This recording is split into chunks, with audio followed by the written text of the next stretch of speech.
I'm still shocked and still in disbelief, as I'm sure many of you are, of the tragic news this weekend that actor Bill Paxton has passed away. He was 61, a relatively young age, and it was very sudden, very unexpected. Maybe you have a parent or a loved one around this age, I certainly do, and death still seems like a very far away thing. But this serves as a reminder that something like this may happen, and entirely without notice or any way to prepare for it, and it's an utterly devastating reality that many are unlucky enough to have to confront. Paxton's many fans are deeply saddened at this time, and I include myself among them, but anything we may be experiencing doesn't compare in the slightest to what his family must be going through at this time. My deepest and most sincere condolences go out to Mr. Paxton's family. This is saddening beyond what any words can express. It really is. The world lost a great actor, an enthusiastic, creative, diverse, and always charming man whose wonderful qualities were always apparent in the projects he took on. If you're subscribed to this channel, chances are you're a fan of the Alien movies, and chances are you associate Private Hudson as one of Paxton's best and most iconic roles. And what a role it was. One of the absolute best things about Aliens, and what lends to the effect it had on audiences back in 1986 and still to this day, is the cast, and their incredibly convincing and authentic acting. For the 2 hours we're immersed in the movie, we truly believe these characters are in that situation, and for all the incredible and groundbreaking and industry-changing special effects presented in Aliens, they simply wouldn't have the same impact without being complemented by the appropriate acting. That's a special effect that has to be carefully accounted for, and in that sense, Bill Paxton is the most dazzling special effect Aliens has to offer. He was a true scene stealer with so many memorable lines and moments, and with a true personality. He was the voice of the audience. He was the one saying what was on everyone's minds. We're scared, and we're in trouble. He's the key to the group dynamic, and with his good friend James Cameron behind the writing and direction of the film, they were able to carefully achieve that in a way that feels true. Hudson is one of the most popular and loved characters from the entire Alien series, and for a good reason. It's a more complex performance than what may initially meet the eye. He plays the cocky braggart who eventually breaks and panics, but he's not simply that. He's not just the one-noted gag character.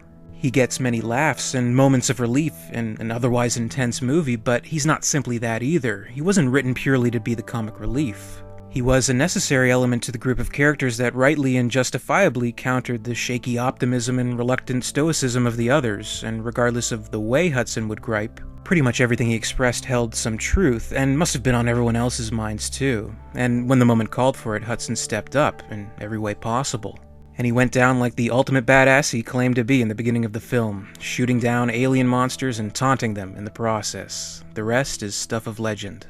Outside of Aliens, Paxton had a truly remarkable career and a filmography of wide range and achievements. I think one of the best and most fascinating things about his career is how unpredictable it was. You never really knew what Bill Paxton would do next. His comedic roles were expert: the hard-ass big brother in Weird Science, the sleazy car salesman in True Lies, and a hugely underrated comedic performance in Club Dread, where he played a washed-up musician named Coconut Pete. Fans also admire the accolade that, on film, Paxton is the only actor who's been killed by a Terminator, an Alien, and a Predator. No other actors have that distinction, and that's pretty cool.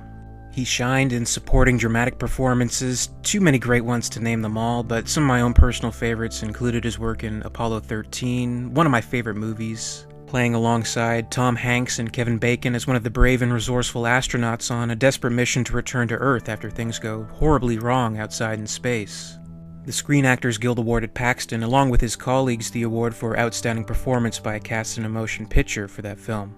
He guided us through the harrowing story of Titanic, playing a man enchanted with the mysteries held deep on the ocean floor, searching for the heart of the ocean, which I think was a very crucial role to the movie. He was essentially James Cameron's surrogate. He was the modern explorer who wanted to take us back to the Titanic, and I'll always value his contribution to that classic film. There was Tombstone, A Simple Plan, Nightcrawler, so many diverse roles. He could play anything. And for my money, he was one of the coolest vampires ever committed to film, playing Severin in Catherine Bigelow's horror film Near Dark, where he played alongside his Aliens co-stars, Jeanette Goldstein and Lance Henriksen. Kind of a cool reunion film, and such a great role from Paxton, so full of energy and mischief and unpredictability. One of my favorites from him. He was a fantastic leading actor as well, starring in HBO productions such as A Bright Shining Lie and the series Big Love, both of which earned him multiple Golden Globe nominations. And probably his most high-profile role, maybe even most remembered, was in Twister, playing the determined storm chaser, dodging deadly tornadoes and rekindling a romance with his ex-wife, played by Helen Hunt, in the process. If I had to pick an absolute favorite from Paxton, aside from Aliens, which just to me personally is impossible to top the greatness of that role, it would have to be his work on the film Frailty, where he played a single father who believes angels are appearing to him and revealing demons in the real world, instructing him to murder them with an axe. It's a dark and disturbing film, and Paxton's performance is so authentic and so chilling and engaging. It moves far beyond just being a scary and disturbing film, which it definitely is, but it's a really provocative and unique story, and its weight is carried through the delicate and heartbreaking depiction of a father and his sons. Truly something special, I think. It was also Paxton's directorial debut, which was a hugely impressive factor in addition to his great performance. It's put together so well and crafted so expertly with such an eye to its details, you'd never guess it was from a first-time director. It's unfortunate he didn't pursue directing further. He had a real talent for it. It saddens me greatly now to think of his career in the past tense. It's so unfortunate to think we're not going to see more from him and all that he may have done in the future.